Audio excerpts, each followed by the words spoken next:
Saya biasanya megap-megap nih kalau ada dua grup atau dua tim yang wawancara saya udah megap-megap.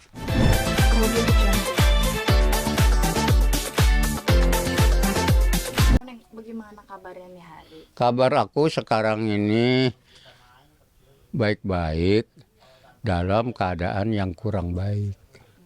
Lah aku kan sakit, berarti kurang baik dong. Tapi keadaannya baik, gitu. Kemarin katanya ke rumah sakit. Nah, kalau cerita kemarin gini, bener sih ke rumah sakit, tapi itu bukan rumah sakit konvensional seperti yang kita kenal, yang kita tahu. Itu rumah begini biasa. Dia juga bukan dokter, tapi dia ahli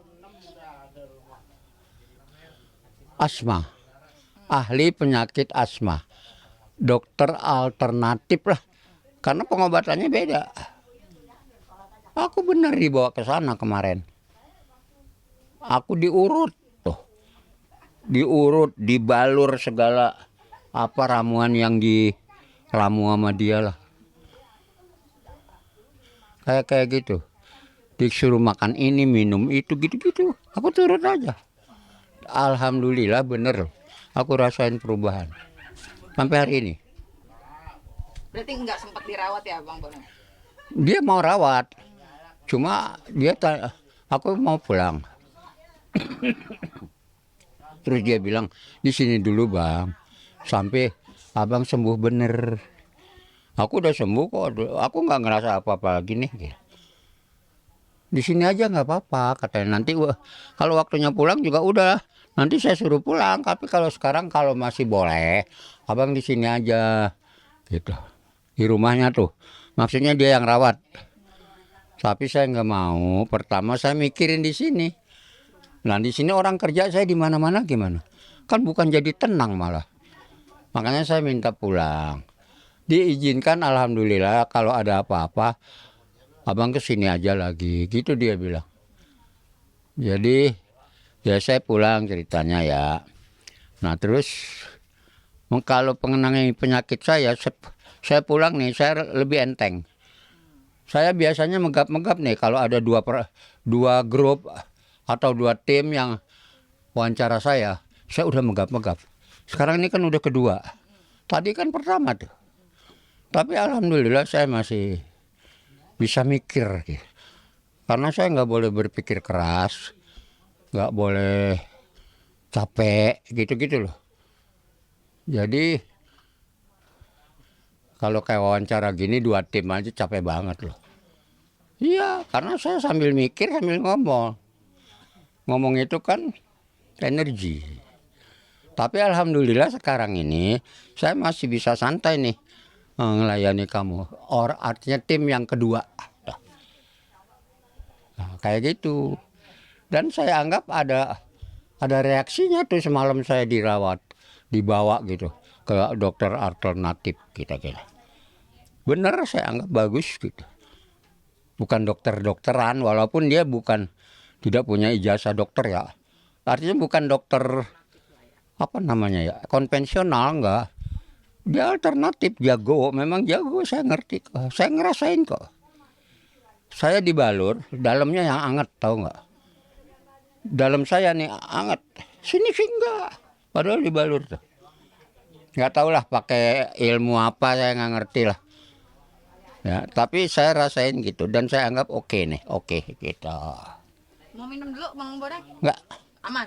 aman kamu aja saya suruh duduk nggak mau. Aman kata kamu saya berdiri. Ayo. Itu seminggu sekali apa sebulan sekali untuk harus check up ke sana tuh? Kenapa? Sebulan sekali kah harus ke Berobat? sana Rutin nggak di sana berobat? Saya kan ada puskesmas deket. Kayak kemarin tuh, kemarin yang lalu ya, itu datang dokter-dokter puskesmas Menteng. Tahu saya gini, dia datang. Karena ada yang ngelihat saya lagi diwawancarain sama siapa ya. Ada yang ngelihat saya itu megap-megap. Nah dia ngadu ke dokter Menteng kecamatan puskesmas. Nah, terus mereka kirim dokter ke sini. Tuh, 2 hari yang lalu. Tadi saya langsung diperiksa segala macam sampai ditinggalin obat nih. Tuh Bang Boneng. Tuh, ada aturannya situ katanya makannya. Makannya habisin tuh. Kayak gitu banyak banget gitu. Macem-macem. Ya udah saya makan, saya ambil. Nah, artinya sejak kalau ditanya, tapi berobat saya. Saya setiap disuruh balik ke puskesmas saya balik. Saya datang. Gitu, orang saya pengen baik kok gimana sih? Kalau orang pengen baik harus nurut sama dokter. Lah iya jangan bandel. Berarti asma udah dari lama nih Bang Boneng? Asma. Asma saya sejak 3 tahun lalu. Oh baru ini. Jangan tanya kenapa awalnya ya. Iya. Oke. Ntar saya dimarahi. Oh, oke. Nih tapi 3 tahun lalu kambuh baru ini lagi kemarin. Katanya kambuhan. Tapi kambuhnya dari mulai saya pulang syuting itu udah mulai terasa lagi. Gitu. Kalau mau dihitung kambuhan ya saat itu. Sekarang ini udah proses selanjutnya. Ya. Bang Boneng, udah yang itu ya. Bang Boneng, update rumah bagaimana nih sekarang nih? Udah ada bangunan-bangunan berdiri tuh sekarang tuh. Ya baru segini, persentasenya paling baru berapa persen, belum ada setengah-setengahnya. Paling 25% juga kayaknya masih kurang jauh. Itu yang terjadi dan itu yang saya mampu sekarang. Berarti ini masih dalam proses atau terhenti atau bagaimana Bang Boneng? Masih dalam proses, mudah-mudahan biayanya duitnya nggak putus. Kalau duitnya putus berhenti. Kan istirahat berarti. Tapi jangan gitu dong. Kan saya pengen pulang buru-buru ke rumah sini. Nah, tergantung lah. Kalau terus ngalir gitu biayanya. Ya mudah-mudahan ini 2 bulan lah paling lama. Udah kelar. Gitu. Kalau ngalir nggak ada masalah. Gitu. Kan saya cuma berharap dari teman-teman. Tuh, gimana tuh? Modal saya cuma harapan, saya nggak punya apa-apa. 3 tahun yang lalu saya udah kagak syuting-syuting. Tuh, jadi udah 3 tahun saya nganggur. Terakhir KKN. Kelar KKN, udah. Belum ada lagi. Ini lagi ngebangun apa berarti di belakang Bang Boneng? Lagi dibangun apa ini bagian apanya? Kamar. Oh, kamar. Kamar. Ini dulu kamar ada 5 nih. Ini kamar, itu kamar. Dan kamar yang runtuh yang pertama itu ya kamar itu yang sekarang bangun. Itu pertama jatuh. Gitu. Aku kan mau flashback sedikit aja, boleh diceritain Bang Boneng. Awal mulanya tuh roboh, runtuh tuh karena apa sih Bang Boneng? Saya nggak bisa ini ya. Karena gini, ini rumah sangat lama sekali. Dari mulai dibangun misalnya zaman dulu sama kakek nenek saya. Sampai hari ini belum pernah direhab lagi. Atau belum pernah ada di apalah gitu. Renovasi ya. Ya, karena ya mau nggak mau bahan itu kan lapuk. Bahan-bahan yang ini lapuk kan. Ketuaan atau apalah istilahnya, ditambah lagi sama cuaca yang nggak bener nih sekarang. Nggak bisa dideteksi cuacanya. Nah ditambah itu mungkin makin makin rawan. Tuh akhirnya ya waktu malam Senin kemarin itu ada hujan. Maghrib, selesai maghrib hujannya baru berhenti. Terus ada angin dikit. Terus jam 8, setengah 9 ini rubuh. Tuh. Jadi bukan waktu hujan. Rubuhnya hujan udah berhenti. Hujannya maghrib, ya sampai isya lah. Nah tapi ini runtuhnya setengah 9-an, kan jauh tuh. Udah nggak ada hujan, sayanya aja udah di luar, ya, karena udah nggak ada hujan. Yang di dalam siapa berarti Pak? Yang di dalam ada anak saya di kamar yang itu. Terus bagaimana dia? Nah tapi dia lagi tiduran gitu, belum tidur benar.